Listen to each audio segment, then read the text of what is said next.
जय श्री राधे कृष्ण। आप सभी का स्वागत है आपके अपने YouTube चैनल कथा सुख में। प्रिय श्रोताओं, आज आप सुनेंगे द्वादशी पारण के दिन तुलसी माता की कथा। जो भी भक्त सच्ची श्रद्धा के साथ भगवान विष्णु का पूजन करते हैं, भगवान शालिग्राम का पूजन करते हैं, माता तुलसी का पूजन करते हैं, एकादशी का व्रत धारण करते हैं, इससे भगवान श्री हरि विष्णु अति प्रसन्न होते हैं और अपनी कृपा उन्हें प्रदान करते हैं। माना जाता है कि भगवान विष्णु के पूजन के साथ साथ माता तुलसी का पूजन करते हुए उनकी कथा का श्रवण अवश्य करना चाहिए। इससे भगवान विष्णु और माता तुलसी जी की कृपा सदैव सर्वदा आप पर बनी रहेगी। तो आइए सुनते हैं द्वादशी पारण के दिन तुलसी माता की कथा। तो सभी प्रेम से बोलिए तुलसी माता की जय। भगवान श्री हरि विष्णु की जय।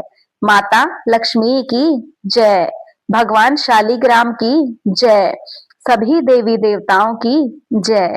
एक कथा के अनुसार श्रीमद् देवी भागवत पुराण में इनके दिव्य अवतरण की कथा बताई गई है। एक बार भगवान शिव ने अपने तेज को समुद्र में फेंक दिया। उससे एक महान तेजस्वी बालक ने जन्म लिया। यह बालक आगे चलकर जालंधर के नाम से पराक्रमी दैत्य राजा बना।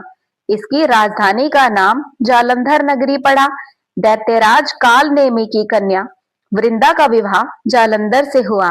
जालंधर, जो कि एक महाराक्षस था, अपनी सत्ता के मद में चूर, उसने माता लक्ष्मी को पाने की कामनाओं से युद्ध किया, परंतु समुद्र से ही उत्पन्न होने के कारण माता लक्ष्मी ने उसे अपना भाई स्वीकार किया। वहां से फिर पराजित होकर वह माता पार्वती को पाने की लालसा में कैलाश पर्वत पर पहुंच गया। भगवान देवादिदेव शिव का ही रूप धारण कर माता पार्वती के वह समीप गया, परंतु माता ने अपने योग बल से उसे तुरंत पहचान लिया तथा वहां से अंतर्ध्यान हो गई। देवी पार्वती ने क्रोधित होकर सारा वृतांत भगवान विष्णु को सुनाया। जालंधर की पत्नी वृंदा अत्यंत ही पतिव्रता स्त्री थी। उसी के पतिव्रत धर्म की शक्ति से जालंधर न तो युद्ध में मारा जाता और न ही किसी से पराजित होता था। इसलिए जालंधर का नाश करने के लिए वृंदा के पतिव्रत धर्म को भंग करना बहुत ही आवश्यक था। इसी कारण भगवान विष्णु ने एक ऋषि का वेश धारण कर वन में वे पहुंचे।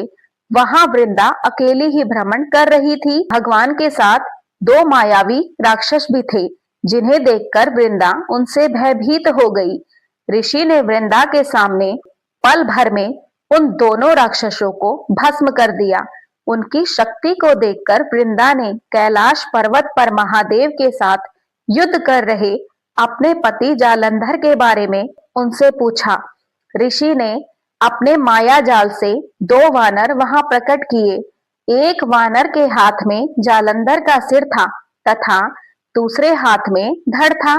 अपने पति की यह दशा देखकर वृंदा मूर्छित होकर वहीं धरती पर गिर पड़ी। होश में आने पर उन्होंने ऋषि रूपी भगवान से विनती की कि वे उसके पति को जीवित करें। भगवान ने अपनी माया से पुनः जालंधर का सिर धड़ से जोड़ दिया, परंतु स्वयं भी वे उसी शरीर में प्रवेश कर गए। वृंदा को इस छल का जरा भी पता न चल पाया। जालंधर बने भगवान के साथ वृंदा पतिव्रता सा व्यवहार करने लगी, जिससे उसका सतीत्व भंग हो गया। ऐसा होते ही वृंदा का पति जालंधर, जो कि भगवान शिव से युद्ध कर रहा था, वह युद्ध में हार गया और मारा गया। इसी सारी लीला का जब वृंदा को पता चला तो क्रोधित होकर उसने भगवान विष्णु को शिला होने का श्राप दे दिया तथा स्वयं भी सती हो गई। जहां वृंदा भस्म हुई वहां पर तुलसी का पौधा उगाया। भगवान विष्णु ने वृंदा से कहा कि हे वृंदा, तुम अपने सतीत्व के कारण मुझे लक्ष्मी से भी अधिक प्रिय हो गई हो। अब तुलसी के रूप में तुम सदैव मेरे साथ रहोगी। जो मनुष्य मेरे शालिग्राम रूप के साथ तुलसी का विवाह करेगा, पूजा करेगा, उसे इस लोक और परलोक में विपुल यश की प्राप्ति होगी। जिस घर में तुलसी होती है वहां पर यम के दूत असमय नहीं आ सकते। गंगा व नर्मदा के जल में स्नान तथा तुलसी का पूजन बराबर माना जाता है। चाहे मनुष्य कितना भी पापी क्यों न हो, मृत्यु के समय जिसके प्राण मंजरी रहित तुलसी और गंगाजल मुख में रखकर निकल जाते हैं, वह सभी पापों से मुक्त होकर बैकुंठ धाम को प्राप्त होता है। जो मनुष्य तुलसी व आंवले की छाया में अपने पितरों का श्राद्ध करता है, उसके पितर भी मोक्ष को प्राप्त हो जाते हैं। इस प्रकार से जो भी भक्त सच्ची श्रद्धा के साथ भगवान विष्णु का पूजन करते हैं, भगवान विष्णु को तुलसी दल अर्पित करते हैं, भगवान शालिग्राम का पूजन करते हैं, माता तुलसी का पूजन करते हैं, भगवान शालिग्राम के साथ माता तुलसी का विवाह संपन्न करते हैं, उन्हें विपुल यश की प्राप्ति होती है तथा सभी प्रकार के पापों का नाश होता है, सभी प्रकार के मनोरथ उनके सिद्ध हो जाते हैं। तो सभी प्रेम से बोलिए भगवान विष्णु की जय, माता लक्ष्मी की जय, तुलसी माता की जय।